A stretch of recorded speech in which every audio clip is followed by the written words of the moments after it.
Hello दोस्तों, स्वागत है आप सभी का आपके अपने चैनल शिक्षा अकेडमी पर। तो आज का ये वीडियो क्लास 10 गणित के लिए सबसे ज्यादा इंपॉर्टेंट है, क्योंकि आज के वीडियो में हम लोग देखने वाले हैं क्लास 10 गणित का प्रादर्श प्रश्न पत्र जो बोर्ड ही द्वारा जारी किया गया है और जो आपके बोर्ड एग्जाम 2024 के लिए सबसे ज्यादा इंपॉर्टेंट है। और ये हिंदी इंग्लिश दोनों माध्यमों में है फ्रेंड्स, तो इंग्लिश मीडियम वाले इंग्लिश को देखेंगे। बिल्कुल ऐसा ही क्वेश्चन आपको अपने बोर्ड एग्जाम में देखने को मिलेगा। तो चलिए दोस्तों, देखते हैं कि 2024 बोर्ड में कैसा कैसा प्रश्न पूछा जाएगा। तो उससे पहले फ्रेंड्स जान लेते हैं कि इस प्रश्न पत्र के कुछ इंपॉर्टेंट नोट्स के बारे में, यानी कि हमें क्या क्या संकेत दिया गया है। तो आपको बोर्ड एग्जाम में 3 घंटे का समय दिया जाएगा और कुल मार्क्स 75 अंक होगा। कैलकुलेटर प्रयोग की अनुमति नहीं है, तो आपको कैलकुलेटर लेके नहीं जाना है फ्रेंड एग्जाम हॉल में। प्रश्न क्रमांक 1 में 3 खंड है। खंड अ में बहुविकल्प प्रश्न, खंड ब में रिक्त स्थान की पूर्ति तथा खंड स में सत्य असत्य दिया गया है। तीसरा है प्रश्न क्रमांक 2 से 6 तक अति लघु उत्तरीय प्रश्न है, प्रत्येक पर 2 आवंटित। चौथा दिया गया है प्रश्न क्रमांक 7 से 10 तक दीर्घ उत्तरीय प्रश्न है, प्रत्येक प्रश्न पर 3 अंक आवंटित हैं। और इसी प्रकार पांचवा दिया गया है प्रश्न क्रमांक 11 से 14 तक लघु उत्तरीय प्रश्न है, प्रत्येक प्रश्न के आंतरिक विकल्प हैं, प्रत्येक प्रश्न पर 4 अंक आवंटित हैं, यानी विकल्प वाला है फ्रेंड्स। छठवां कंडीशन दिया गया है प्रश्न क्रमांक 15 से 16 तक दीर्घ उत्तरीय प्रश्न है, प्रत्येक प्रश्न के आंतरिक विकल्प हैं और प्रत्येक प्रश्न पर 5 अंक आवंटित हैं। इसी प्रकार सातवां है फ्रेंड प्रश्न क्रमांक 17 से 18 तक दीर्घ उत्तरीय प्रश्न है, प्रत्येक प्रश्न के आंतरिक विकल्प हैं, प्रत्येक प्रश्न पर 6 अंक आवंटित है। इस प्रकार से 75 अंक का कुल क्वेश्चन पूछा जाएगा। तो हमें प्रश्न 1 का खंड अ दिया गया है फ्रेंड, सही विकल्प चुनकर लिखिए, जिसमें हमें पहला दिया गया है 9 माइनस x स्क्वायर का शून्यक होगा। तो 9 माइनस x स्क्वायर का शून्यक क्या होगा फ्रेंड? इसमें हम x का ऐसा वैल्यू रखें जिससे उसका मान शून्य हो जाए फ्रेंड। तो क्या क्या रख सकते हैं x की जगह? तो x की जगह रख सकते हैं फ्रेंड हम 3 रखेंगे तो क्या हो जाएगा? 3 3 9 जीरो हो जाएगा। और उसी प्रकार ऋण 3 भी रखेंगे तो क्या हो जाएगा? 9 माइनस x स्क्वायर का मान शून्य होगा फ्रेंड, यानी कि इसका ऑप्शन भी राइट हो जाएगा। 3 और माइनस 3 9 माइनस x स्क्वायर का शून्य होगा। प्रश्न 2 दिया गया है वर्ग समीकरण 2x स्क्वायर धन x ऋण 6 बराबर शून्य का विविक्तर होगा। तो विविक्तर के लिए क्या करते हैं फ्रेंड? विविक्तर बराबर होता है d बराबर b square minus 4ac friend. 4ac इसी में मान रख देते हैं। तो देखो हमें इसमें क्या दिया गया है, b की जगह दिया है x फ्रेंड, तो x की जगह हो जाएगा सिर्फ 1। d बराबर हमें मिलेगा b की जगह दिया है फ्रेंड x है, तो x मतलब एक ही है होगा, तो 1 का स्क्वायर ऋण 4ac, तो 4 का हो जाएगा 4 गुणा a की जगह क्या है 2, यानी कि 4 दूनी 8 हो जाएगा।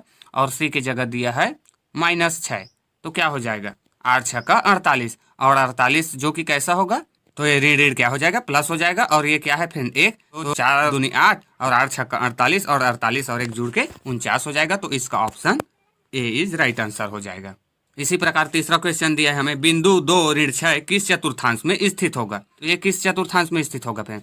तो इसका राइट आंसर हो जाएगा, देखो 2 यानी कि x है, x प्लस में है, और y की जगह ऋण 6 यानी कि y ऋणात्मक में है। तो ये हमें कौन से चतुर्थांश में देखने को मिलता है? चतुर्थांश में फ्रेंड। तो इसका आंसर हो जाएगा ऑप्शन डी, यानी कि द हो जाएगा। 2 ऋण 6 किस चतुर्थांश में स्थित होगा? ये चतुर्थांश में स्थित होगा फ्रेंड। चौथा क्वेश्चन दिया गया है साइन थीटा गुणा कोसेक थीटा का मान होगा। तो देखो फ्रेंड साइन और कोसेक एक दूसरे के क्या होते हैं? उल्टा होता है, यानी कि साइन गुणा कोसेक थीटा का मान कितना होता है? 1 होता है। तो इसका हो जाएगा answer option a friend. Option a is right answer हो जाएगा, यानी कि साइन थीटा गुणा कोसेक थीटा का मान 1 होता है। पांचवा क्वेश्चन हमें दिया गया है यदि घन की भुजा 6 सेंटीमीटर हो तो संपूर्ण पृष्ठ का मान होगा। तो क्या होगा फ्रेंड? यदि घन की भुजा 6 सेंटीमीटर हो तो संपूर्ण पृष्ठ क्या होता है? तो घन में कितने पृष्ठ होते हैं फ्रेंड? तो घन में 6 पृष्ठ होते हैं। और उसके पृष्ठ का क्षेत्रफल क्या होता है? तो 6a स्क्वायर। अगर भुजा a है तो उसका क्षेत्रफल क्या हो जाएगा? a square. चूंकि घन क्या होता है? जिसके सभी भुजाएं समान होता है, तो ये हो जाएगा फ्रेंड a स्क्वायर, यानी कि घन का संपूर्ण पृष्ठ क्या हो जाएगा? उसमें 6 पृष्ठ होते हैं और प्रत्येक पृष्ठ का क्षेत्रफल a स्क्वायर होता है, 6a स्क्वायर। इसी में मान रख देते हैं।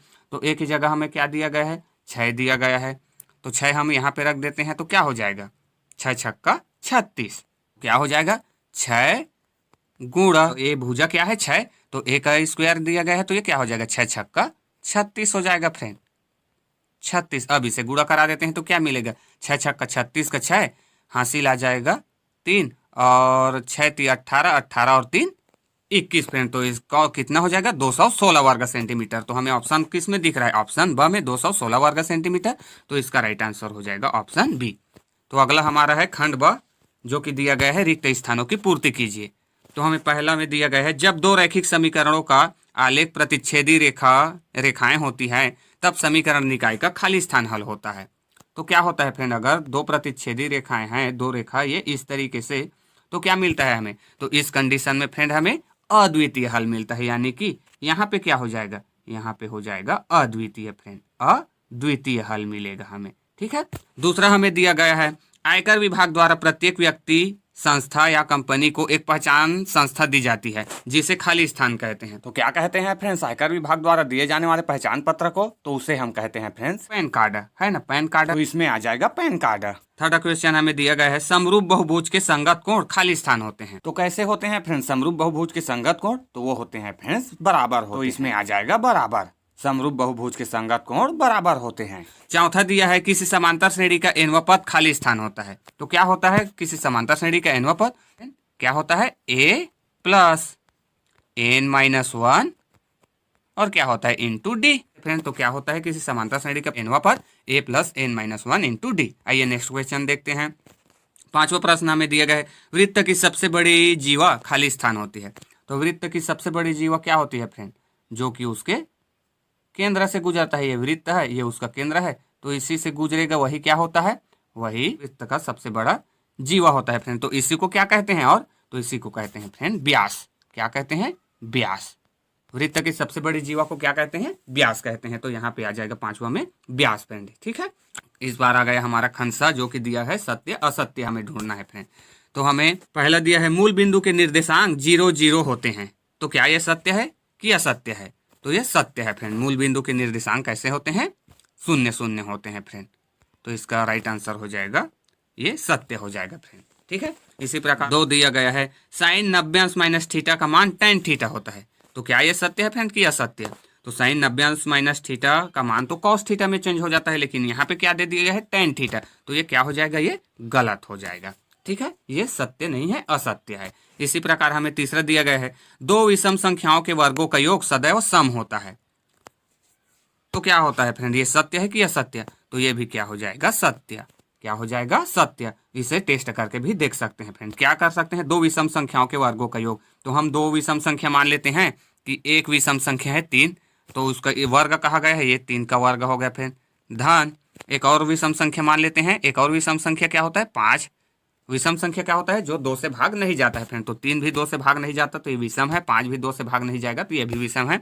तो इनका वर्गों का योग ये इस तरीके से। तो हमें क्या मिलेगा फ्रेंड, 3 3 9 और 5 5 6 25। तो 25 में 9 जोड़ेंगे तो कितना आएगा, 34। तो 34 कैसा संख्या होगा, वो तो सदैव सम संख्या है फ्रेंड। तो क्या हो जाएगा, इसका मतलब ये जो दो विषम संख्याओं के वर्गों का योग सदैव सम होता है, ये सत्य हो जाएगा। ठीक है, आप कोई भी दो विषम संख्या ले सकते हैं, उनका वर्ग करके जोड़ेंगे, आपको सदैव सम संख्या ही मिले। आइए नेक्स्ट क्वेश्चन देखते हैं।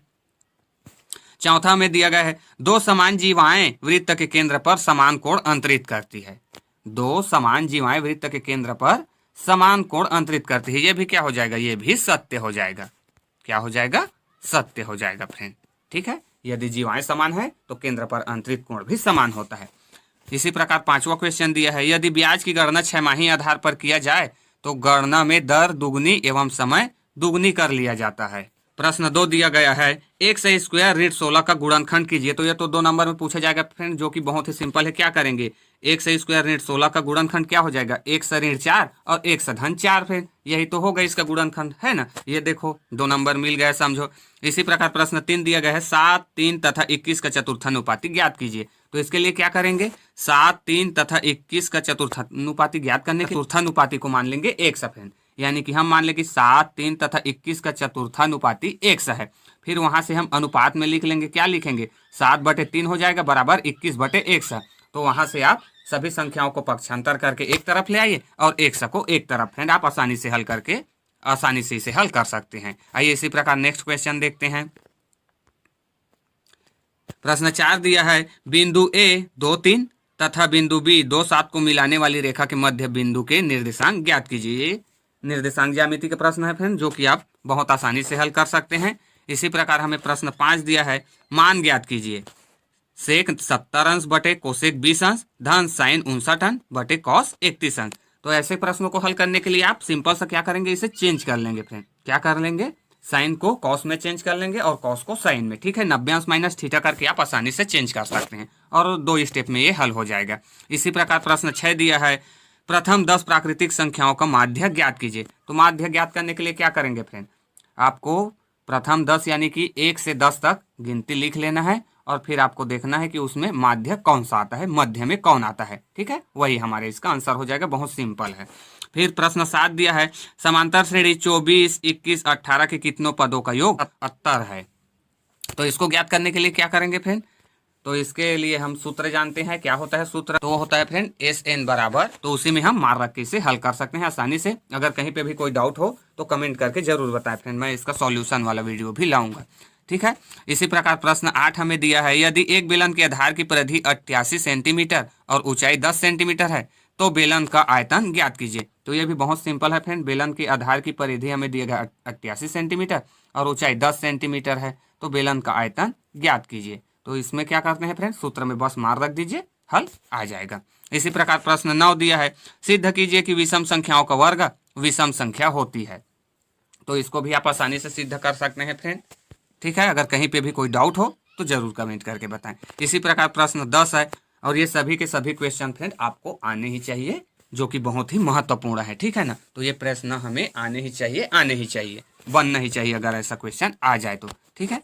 प्रश्न 10 हमें दिया गया है, गुणनखंड विधि द्वारा वर्ग समीकरण 10 x ऋण 1/x बराबर 3 के मूल ज्ञात कीजिए। देखो फ्रेंड, गुणनखंड विधि द्वारा, तो इसके लिए पहले आपको इसे हल करना पड़ेगा। तो क्या मिलेगा आपको, 10x ऋण 1/x बराबर 3 है, तो इसको हल करने के लिए क्या करेंगे, ये 1/x है, ये x 10 के साथ गुणा होगा तो क्या होगा 10x²। फिर इस x को पक्षांतर कर देंगे तो क्या हो जाएगा 3x हो जाएगा। तो हमें यहाँ पर मिलेगा, हमें वर्ग समीकरण 10x² ऋण 3x ऋण 1 बराबर 0। तो हम उस वहां से इसे गुणनखंड करके आसानी से इसका गुणनखंड कर सकते हैं फ्रेंड और मूल ज्ञात कर सकते हैं। ये हो गया प्रश्न 10। आइए प्रश्न 11 देखते हैं। प्रश्न 11 दिया है, शंकु की ऊंचाई ज्ञात कीजिए यदि उसका आयतन 550 घन सेंटीमीटर तथा उसका व्यास 10 सेंटीमीटर हो। तो इसे भी हम आसानी से ज्ञात कर सकते हैं फ्रेंड। क्या होता है शंकु का आयतन, उसी में हम मान रख देंगे, जो कि इसका अथवा में दिया गया है। ये 4 नंबर का क्वेश्चन है। 14 सेंटीमीटर व्यास वाले अर्धगोले का संपूर्ण पृष्ठ तथा आयतन ज्ञात कीजिए। तो यहाँ पे फ्रेंड हमें गोले का दे दिया गया है, जो कि हम आसानी से ज्ञात कर सकते हैं। इसी प्रकार प्रश्न 12 दिया गया है, निम्न सारणी की माध्यिका ज्ञात कीजिए। निम्न सारणी की माध्यिका ज्ञात कीजिए, यानी कि फ्रेंड हमें इसका क्या ज्ञात करना है, माध्यिका, जो कि मैंने आपको पिछले वीडियो में अच्छे से इसे एक्सप्लेन करके बताया है फ्रेंड। अगर आपको नहीं आता है तो आप प्ले लिस्ट में जाकर देख सकते हैं, ठीक है। आइए इसी प्रकार इसका अथवा में निम्न सारणी से बहुलक, ये दोनों क्वेश्चन मोस्ट इंपॉर्टेंट है फ्रेंड। या तो आपसे माध्यिका पूछेगा या फिर बहुलक, ये दोनों आपको आने ही चाहिए, ठीक है ना। इसी प्रकार आगे के क्वेश्चन को देखते हैं। प्रश्न 13 हमें दिया गया है, मूल बिंदु से होकर जाने वाली उस सरल रेखा की प्रवणता ज्ञात कीजिए जो बिंदु 2, 3 से भी होकर जाती है। तो ये भी बहुत आसान है फिर। प्रवणता ज्ञात करने के लिए आप क्या करोगे, y2 - y1 बटे होता है x2 - x1, उसी में मार रख देंगे। तो हमें मूल बिंदु कहा गया है, तो x1 y1 तो 0 0 होगा, x2 y2 2 3 हो जाएगा, उसी में मान रख देंगे। तो ये तो डायरेक्टली आंसर आ गया फ्रेंड। क्या आएगा आंसर, इसका आंसर आएगा 3/2, ठीक है। यही है जो दूसरा बिंदु दिया गया है 2 और 3, इसी में 3 ऊपर में रहेगा और 2 नीचे में, यानी कि 3/2 इसका आंसर आ जाएगा, ठीक है। देखो कितना आसानी से आप इसे हल करके 4 नंबर ला सकते हैं फ्रेंड। फिर हमें इसके अथवा में दिया है, y अक्ष पर स्थित किसी बिंदु के निर्देशांक ज्ञात कीजिए जो बिंदुओं 5, ऋण 2 व 3 व 4 से समदूरस्थ है। तो इसे भी आप आसानी से ज्ञात कर सकते हैं, है ना। और नहीं आता है तो अच्छे से प्रैक्टिस कीजिए फ्रेंड, पूरे उमंग पूरी साहस के साथ, ठीक है ना। और शिक्षा अकेडमी तो आपके साथ ही है फ्रेंड। तो आइए देखते हैं प्रश्न 14, यदि 2 समरूप त्रिभुजों में 9x त्रिभुज ABC का क्षेत्रफल बराबर 16x त्रिभुज PQR का क्षेत्रफल है तो AB/PQ का मान ज्ञात कीजिए। तो इसे भी आप लोग समरूप त्रिभुज दिया गया है, आप आसानी से ज्ञात कर सकते हैं। इसे क्या करेंगे, त्रिभुज ABC और त्रिभुज PQR इस तरीके से पक्षांतर करके इसे भी पक्षांतर कर सकते हैं फ्रेंड, ठीक है। इसी के अथवा में हमें दिया गया है, सिद्ध कीजिए कि एक समकोण त्रिभुज में कर्ण का वर्ग शेष भुजाओं के वर्गों के योग के बराबर होता है। तो ये एक प्रमेय है फ्रेंड, इसे अच्छे से देख लेना, ठीक है। इसी प्रकार हमें प्रश्न 15 दिया है, अखिल ने एक बैंक में 3 वर्ष के लिए 250 रुपये प्रति माह का एक आवर्ती जमा खाता खोला। तो 5% वार्षिक ब्याज की दर से उसे बैंक द्वारा कितनी राशि प्राप्त होगी। तो इसे भी आप आसानी से ज्ञात कर सकते हैं फ्रेंड, 5 वर्ष बाद उसे कितनी धनराशि प्राप्त होगी, ठीक है ना। और आवर्ती से तो क्वेश्चन आना ही आना है, आवर्ती और सावधि ये दोनों क्वेश्चन आप लोग हमेशा तैयार रखना फ्रेंड, आपको 5 नंबर पाने से कोई नहीं रोक सकता, ठीक है। तो इसी के अथवा में देखो, पहले में हमें आवर्ती दिया गया है, अथवा में हमें सावधि दे दिया गया है फ्रेंड, ठीक है। तो आपको दोनों क्वेश्चन आने चाहिए, ठीक है। आइए इसी प्रकार अब हम देखते हैं 16वां क्वेश्चन। 16वां क्वेश्चन हमें दिया गया, त्रिभुज एबीसी के परिमत वृत्त की रचना कीजिए जिसमें बीसी बराबर 7 सेंटीमीटर, कोण बी 45 अंश तथा ए बी बराबर 5.5 सेंटीमीटर है। रचना के पद भी लिखिए। तो ये तो बहुत ही आसान और सिंपल क्वेश्चन है फ्रेंड, बस आपको एक त्रिभुज एबीसी बनाना है और उसमें परिमत वृत्त की रचना करनी है, जिसमें त्रिभुज एबीसी में बीसी 7 सेंटीमीटर होगा, कोण बी 45 अंश का होगा तथा ए बी 5.5 सेंटीमीटर होगा फ्रेंड। तो उसी में आप आसानी से वृत्त बना सकते हैं और उसके रचना के पद भी हमें लिखेंगे, तभी हमें पूरा मार्क्स मिलेगा, ठीक है। आइए इसी प्रकार इसके अथवा में और क्या दिया गया है, एक त्रिभुज पी क्यू आर बनाइए जिसमें क्यू आर बराबर 6 सेंटीमीटर, पी क्यू 5 सेंटीमीटर और कोण पी क्यू आर बराबर 60 अंश हो। इस त्रिभुज के समरूप एक त्रिभुज एबीसी बनाइए जिसमें ए बी बराबर 2/5 पी क्यू हो। तो देखो फ्रेंड, इसमें हमें एक त्रिभुज दे दिया गया है, उसी के संगत हमें दूसरा एक समरूप त्रिभुज बनाना है। तो ये भी बहुत आसान है फ्रेंड, ठीक है। आइए इसी प्रकार 17वां क्वेश्चन देखते हैं। तो 17वां क्वेश्चन दिया है जो कि हमारा होगा 6 अंक का फ्रेंड। तो इसमें दिया गया है समीकरण को हल कीजिए, जो कि हमें दिया गया है 41 x से ऋण 17y बराबर 99 और 17 x से ऋण 41y बराबर 75। तो इसे मैंने हल करना सिखा दिया है फ्रेंड्स, वो वाला वीडियो नहीं देखे हो तो प्ले लिस्ट में जाकर देख सकते हैं, ठीक है। तो समीकरण हल करना है। अथवा में हमें दिया गया है, यदि ए अनुपात बी समानुपात सी अनुपात डी हो तो सिद्ध कीजिए कि ए स्क्वायर ऋण सी स्क्वायर बटे बी स्क्वायर ऋण डी स्क्वायर बराबर होगा ए सी बटे बी डी के। तो ये हमें प्रूफ करके लाना है फ्रेंड, यदि ए अनुपात बी बराबर सी अनुपात डी हो तो हमें इतना सिद्ध करना है। तो इसके लिए क्या करेंगे, इसके बराबर में के मान लेंगे फ्रेंड, और ए बराबर हमें मिलेगा बी के और सी बराबर मिलेगा डी के। बस उसी को आपको इस लेफ्ट हैंड साइड और एक बार राइट हैंड साइड में रख के हल कर लेना है। ये बहुत सिंपल है फ्रेंड, बहुत। आइए इसी प्रकार प्रश्न 18वां और लास्ट देखते हैं। तो प्रश्न 18वां हमें दी, कोण ए कोण बी व कोण सी त्रिभुज ए बी सी के अंतः कोण हो तो सिद्ध कीजिए कि साइन बी प्लस सी बटे 2 बराबर कॉस ए बटे 2। तो हमें यहाँ पे फ्रेंड कोण ए कोण बी व कोण सी त्रिभुज एबीसी के अंतः कोण दे दिया गया है, जो कि कितना होता है 180 अंश। उसी में बस आपको मार रख देना है फ्रेंड, वहां से हम सिद्ध कर सकते हैं कि साइन बी प्लस सी बटे 2 बराबर होगा कॉस ए बटे 2 के, ठीक है। इस तरीके से बहुत सिंपल क्वेश्चन है। आइए इसी प्रकार और देखते हैं इसके अथवा में क्या दिया है। अथवा में दिया है 1.4 मीटर लंबा एक प्रेक्षक एक मीनार से 25.6 मीटर की दूरी पर है, उसकी आंखों से मीनार के शिखर का उन्नयन कोण 45 अंश है, मीनार की ऊंचाई ज्ञात कीजिए, ठीक है। तो ये इस तरीके से फ्रेंड ये माध्यमिक शिक्षा मंडल द्वारा जारी किया गया प्रदर्श प्रश्न पत्र को हम देखें, जो कि आपसे हल होना ही चाहिए फ्रेंड। इसे पूरी तरीके से हल करके पूरा इजी और पूरा आसान बना ले रहा हो, ताकि बोर्ड में क्वेश्चन देखते ही हमें आंसर मालूम हो जाए friend. So I hope friends आज के वीडियो में इतना ही। आई होप आपको ये वीडियो अच्छा लगा होगा। अगर वीडियो अच्छा लगा हो तो वीडियो को लाइक शेयर और कमेंट जरूर करें, और नए हो तो चैनल को सब्सक्राइब करके बेल आइकन को प्रेस कर लेना इसी तरीके के वीडियोस पाने के लिए। Thanks for watching till and.